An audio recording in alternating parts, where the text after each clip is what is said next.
ஆண்டவர் சொல்றார், உங்களால தான் கணவர் ரட்சிக்கப்படலை. நீங்க ஜெபம் பண்ண என்ன பிரயோஜனம், அழுது என்ன பிரயோஜனம்? கணவருக்கு மரியாதை கொடுக்கறது இல்லை, கேவலமா திட்டுறீங்க.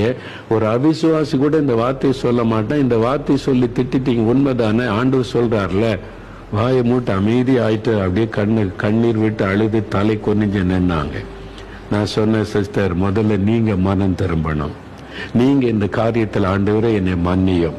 உங்க கணவர் குடிகாரா இருக்கலாம், துன்மார்க்கரா இருக்கலாம், ஆனா தேவன் உங்களுக்கு கொடுத்திருக்கிற கணவர், அவர் உங்களுக்கு தலை. அவருக்கு கொடுக்க வேண்டிய ஒரு மரியாதை கூட நீங்க கொடுக்கறது இல்லை. அப்புறம் எப்படி உங்க ஜெபம் கேட்கப்படும்? நீங்க அவர் இப்படி திட்டுறீங்க, அப்புறம் அப்படி எப்படி உங்க குடும்பத்துல நல்ல கணவரா மாறுவாரு? முதல்ல நீங்க மனம் திரும்பி மாறுங்க, உங்களை ஒப்பு கொடுங்க, என்னை மன்னிச்சிருங்கன்னு சொன்ன கணவரை நேசிங்க.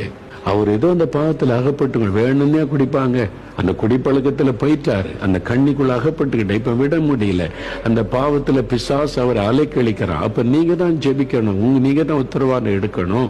அந்த ஆத்மா உங்க மூலமா ரட்சிக்கப்படும் தான் உங்களை கணவரை தந்திருக்கிறாரு. சொல்லுங்க அந்த சகோதரி, நான் இப்படி நீ மன்னிங்க, உங்க கணவரை மன்னிச்சு, அவரால் நீங்க பாதிக்கப்பட்டது உண்மைதான், மன்னிச்சிருங்க, மன்னிச்சு ஜெபிங்கன்னு. சரி ஐயா, இனிமே நான் அப்படி ஜெபிக்கிறேன்னு ஒப்பு கொடுத்து ஜெபிச்சுட்டு போனாங்க.